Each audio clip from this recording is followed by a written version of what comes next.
Bienvenue dans Faut qu'on en parle, la suite. Soyez les bienvenus dans cette émission Faut qu'on en parle, la suite. On se retrouve après ces 2 heures de débat pour 20 minutes de bonus afin de discuter encore plus de ce qui vient de se passer et pour vous dévoiler les coulisses de votre émission. Alors on en a parlé pendant 2 heures, c'est un sujet que les Français aiment et adorent, il s'agit de l'immobilier.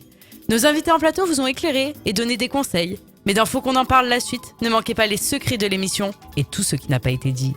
Alors bien évidemment, ne change pas le duo, je suis toujours en compagnie de Luc, mais aussi de tous nos invités. Alors on a conclu le débat avec un mot pour résumer l'émission et on va commencer, faut qu'on en parle la suite avec un tour de table pour demander à nos invités le mot qui manquerait à cette émission, un sujet qu'on n'a pas abordé, pas assez approfondi. Alors Tanguy, quel serait le tien ? Voilà, on a vu pas mal de choses ce soir, hein. Franchement. Tu viens de nous en dire un en antenne, donc, du coup. Et merci, et merci à tous d'avoir pu échanger, d'avoir apporté des informations vraiment qui est utile, je pense, aux auditeurs, mais aussi à chacun d'entre nous là ce soir, parce que on est avec vous à l'antenne, on est ensemble là, autour de la table. L'immobilier, donc le sujet c'était l'immobilier, trouver l'appel rare. Comment on fait pour investir dans l'immobilier ? Voilà, moi, si je devais réinsister peut-être sur un point, c'est vraiment là, c'est bon, on est en mode détente. Faites confiance aux professionnels de l'immobilier. Ne pensez pas que si vous faites vous-même toutes les démarches, même si c'est facilité aujourd'hui avec l'utilisation des réseaux sociaux, d'internet et tout ça, faites-vous accompagner par des gens qui connaissent leur travail, qui connaissent la loi, qui connaissent l'administration, et gagnez du temps et de l'argent sur des choses qui vont vous faire avancer vous dans la vie, et mettez votre tête sur des problèmes autres que l'acquisition d'un appartement ou d'un bien immobilier. On a l'habitude d'en voir. Si c'est la première fois que vous achetez un bien immobilier, vous inquiétez pas, vous n'êtes pas les premiers. Il y a d'autres personnes qui ont acheté aussi. Donc ça peut être un peu perturbant, ça peut faire un peu peur, mais rassurez-vous, il y en a plein qui l'ont fait, ils s'en sont très bien sortis. Faites-vous bien accompagner, tout se passera très très bien. Carlos, qu'est-ce qui manquerait comme mot ? Alors juste pour vous dire que passer par un courtier, pourquoi ? Déjà, d'une part, l'étude est gratuite. Donc ça, c'est important à le dire, parce qu'aujourd'hui, rien n'est gratuit dans la vie. Donc éventuellement, passer par un courtier pour savoir vraiment son financement et pour mettre en œuvre son projet de vie, quoi. Projet de vie, ouais, effectivement. C'est ça. Maxime, qu'est-ce que tu voudrais approfondir ? Ce qui manquerait sur le débat qu'on a eu. Oui. Moi, je parlerais marché général de l'immobilier. J'aurais parlé de l'incidence des Airbnb, de la nouvelle loi anti-Airbnb. Oui, c'était dans le sommaire, voilà, effectivement. On l'a pas évoqué. Et c'est vrai que ça a un réel. Enfin, nous qui sommes de la Ciotat ici, ça a eu un réel impact.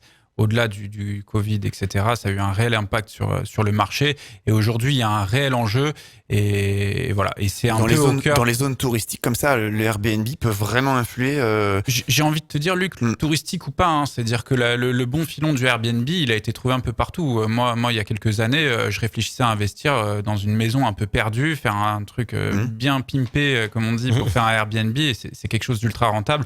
Là, il y a des lois qui sont passées pour les rendre un peu moins rentables, mais c'est ce qui a en partie créé la crise du logement et qui fait que pour se loger, déjà en louant un bien, c'est très compliqué. Ça crée la pénurie des biens sur le marché. Ça crée une pénurie. Clairement. Nous, à la Ciotat, le centre-ville, il y a énormément, mais c'est normal, c'est rentable. Mais c'est vrai que tu as raison, dans beaucoup même plein de petites villes de France où on peut nous écouter, c'est le cas. On voit des boîtes à clés, on voit dans des endroits un peu perdus où les gens ont envie de se... Et il commence à y avoir justement, moi je suis au conseil syndical de plusieurs copropriétés, il commence à y avoir justement des réglementations pour interdire soit la location saisonnière, soit les boîtes à clés, faire des choses pour... comme l'État est allé assez lentement là-dessus et que ça crée aussi des troubles du voisinage, plein de choses, il y a des copropriétés qui ont agi, donc c'est pas forcément le bon filon et je pense que ça va un peu ouvrir les portes dans le temps et ça va permettre de... Est-ce que tu veux dire qu'aujourd'hui il y a trop de biens qui sont bloqués par l'Airbnb ? Il faut savoir qu'en France, déjà à la base il y a 7% de logements vacants. Donc il y a 7% de logements vacants. C'est quand même ahurissant de se dire ça. C'est pour ça que l'État donc ils ont enlevé la taxe d'habitation, la taxe sur les logements vacants, c'est accentué. Il y a une raison, c'est pour justement pousser ces personnes-là à réhabiliter leurs biens et à les remettre sur le marché. Parce que on se dit il faut construire, mais il y a des logements qui sont disponibles dont on se sert pas pour les personnes qui sont dans le besoin. Donc ça c'est la première chose. Et les Airbnb, bien sûr. en tant qu'investisseur, on se dit quel est le plus rentable? L'investisseur, il regarde le portefeuille, c'est normal. Quel est le plus rentable? Aujourd'hui, c'était la location courte durée meublée. Est-ce que demain ce sera toujours le cas? Pas forcément, mais c'est ce qui permettra de désengorger le marché de la transaction et aussi de la location. Enfin, c'était un peu le mot. Muriel, un mot? Oui, alors ce qu'on a oublié, on a parlé du marché immobilier, on a parlé donc des primo-accédants. Je pense qu'on a oublié aussi, c'est que dans le métier de promoteur immobilier, il ne faut pas omettre que non seulement il construit des logements pour l'accession libre, pour les gens qui veulent être propriétaires, mais ils ont une obligation en vertu de la réglementation d'urbanisme et en vertu de leur permis de construire, d'édifier également dans un projet immobilier à peu près entre 25 et 30% de la surface plancher en logements sociaux. Donc le promoteur immobilier, certes, c'est un constructeur, c'est un commerçant, mais il favorise aussi l'habitat pour des revenus modestes, pour qu'ils puissent également aussi se loger. C'est dans tous les programmes immobiliers, ça? Oui, c'est une obligation. C'est une obligation, c'est-à-dire qu'en fait, les villes, les communes doivent construire un certain quota de logements sociaux. En fait, c'est le promoteur qui va les construire et c'est prévu dans des obligations de son permis de construire. Donc 25-30% donc de logements sociaux c'est beaucoup locatifs. Quand même dans un programme immobilier c'est neuf. C'est beaucoup, ça a un 25%. Coût pour le promoteur. Et bien entendu, ensuite, il va les vendre en bloc à un bailleur social. C'est ce que j'allais dire. Du coup, l'avantage aussi pour le promoteur, c'est que vous avez votre acquéreur direct, le bailleur social du coin qui va vous acheter. Sauf que le prix au moindre... n'est pas le même. Ah non, le prix au mètre carré n'est pas le même. Et en fait, quand le promoteur va construire son immeuble, il va pas faire de distinguo entre la partie qui va être accession propriété et la partie logement social. Il va y avoir les mêmes... Il va y avoir les mêmes matériaux. Alors oui, on en tient compte dans le bilan, si vous voulez. Oui, vous savez qu'il y a 25% du bien qui sera vendu à un prix nettement inférieur. Absolument.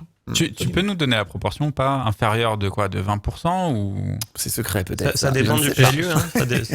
Ça dépend. Ah, pour le prix. Ouais, c'est... Un exemple. On a construit en 2019 110 logements sur Saint-Cyr. Ok. On avait 25% de logements sociaux. Le prix moyen était à 6 000 € hors taxe au mètre carré, dans le logement, dans l'accession libre. Le bailleur social nous en offrait 2 000 € hors taxe. Ah donc, oui, c'est d'accord, énorme. un tiers du prix. C'est énorme. C'est énorme. Bon, en même temps, les prix sont très chers là, sur cette commune en question, mais oui. Après, la proportion, elle est d'un ratio de 1 tiers. Le promoteur immobilier, certes, la commune lui permet de construire, mais d'un autre côté, il y a quand même une grosse obligation, c'est le logement social. Après, on est sur une grosse popularité, donc il y a beaucoup de monde, beaucoup de demandes. Les prix augmentent. Ouais, mais c'est pas une réduction de 10%, quoi. C'est énorme. C'est beaucoup ici dans le sud. Dans le sud, c'est énorme. On est la ville la plus chère des Bouches-du-Rhône, à La Ciotat. Et en tant que professionnel, est-ce que pour vous, c'est le bon moment de 2024 pour acheter, ou est-ce que les taux sont encore un peu hauts? Est-ce que le prix du marché est encore trop élevé? Alors, je rebondis sur les taux, à savoir qu'il n'y a pas de blocage au niveau des taux, en fait. Parce qu'aujourd'hui, les taux sont hauts, mais dans 3-4 ans, ils seront plus bas. Donc, on peut racheter les crédits, en fait. Donc pour toi, Carlos, c'est le moment d'acheter. Pour moi, il n'y a pas de... En fait, pas de mauvais moment. Les taux, voilà, exactement. Il n'y a pas de mauvais moment ou de bon moment, quoi. C'est pour ça que je rajoute encore, si c'est comme ça que j'ai commencé, mais cette peur-là qu'on peut ressentir avant d'investir ou avant de faire un achat immobilier, il faut en faire un petit peu abstraction. Il faut juste correctement regarder, se faire accompagner en fait, parce que le plus important, c'est de vraiment connaître le juridique, l'administratif et le marché. Donc faites-vous accompagner de professionnels qui font déjà ce travail-là pour vous, et vous avez cette peur-là, mais vous l'avez plus du tout. Vous allez gagner énormément de temps et d'argent. Quand je vois le nombre de clients qui viennent chez nous et qui au début voulaient faire par eux-mêmes, et le temps qu'ils gagnent, au final ils disent « Oh punaise, mais on a vraiment bien fait du coup de se faire accompagner ». C'est vraiment ça en fait au final. Et en plus on tisse la relation sur le long terme, c'est-à-dire que le projet que vous avez là aujourd'hui à l'instant T, ça amène un deuxième, un troisième, un quatrième, parce qu'une fois que vous avez franchi le pas, là je parle pour les primo-accédants, après vous allez voir qu'en fait c'est pas une affaire d'État, quoi. C'est pas si énorme que ça. Bon, c'est important au niveau de vous, ce que vous faites dans vos projets de vie, mais c'est pas énorme. Si vous êtes bien accompagné, tout se passera bien. N'ayez pas peur. Je rajouterais que c'est quand même assez le moment, enfin c'est un moment qui est assez propice pour acheter. Il n'y a pas de mauvais moment en réalité. Même l'année dernière, en 2023, il y avait des affaires à faire. Les taux étaient effectivement hauts, on était au-delà des 4%, mais avec la renégociation, enfin plutôt le rachat de crédit a posteriori, c'est quelque chose qui est intéressant. Effectivement, bien sûr, c'est ce dont Carlos parlait, et ça, il faut en avoir conscience. Aujourd'hui, on emprunte à 4. Si les taux baissent de plus d'un point, c'est ça. S'ils baissent de plus d'un point, s'ils baissent à 2,5, il rachète le crédit, et puis on a un nouveau taux qui sera bien plus avantageux. La chose à savoir, c'est que ce qui est intéressant cette année, c'est que, comme je vous l'ai dit, il y a 2 fois plus de biens sur le marché. Comme les biens se vendent moins vite, il y a plus de biens à un instant T sur le marché. Donc du coup, il y a des personnes qui sont assez pressées de vendre, et donc il y a peut-être des petites affaires à faire. Il ne faut pas hésiter à y aller, il ne faut pas hésiter à faire une offre et à visiter. Donc ouais, c'est le moment d'acheter. Oui, je pense vraiment que c'est le moment. Ou en tout cas, si c'est pas acheter, c'est le moment de chercher en tout cas. Exactement. Et de se rapprocher des personnes pour aider à la recherche. Ouais. Alors, on a fait quelques petits sondages auprès de nos auditeurs, oui, Mylène. comme d'habitude, vous avez été nombreux à participer à nos sondages sur ce sujet qui vous a passionné. Notre première question était, est-ce qu'il faut justement acheter en 2024 ? Et parmi nos auditeurs, ils ont été 30% à répondre que oui, que c'était le bon moment pour eux, contre 70% de non. Est-ce que c'est un chiffre qui vous parle ? Est-ce que c'est représentatif ? Tout à fait. C'est représentatif. Et c'est pour ça que, en fait, si vous voulez. Aujourd'hui, il y a 70% des gens qui se disent qu'il ne faut pas acheter. C'est mais pas le moment. Ce qui se passe dans notre société, on le voit toujours, c'est-à-dire qu'il y a des effets d'annonce. Et puis systématiquement, il y a des réactions en chaîne qui arrivent derrière. C'est-à-dire que là, l'année dernière, on a parlé des taux d'intérêt qui étaient forts.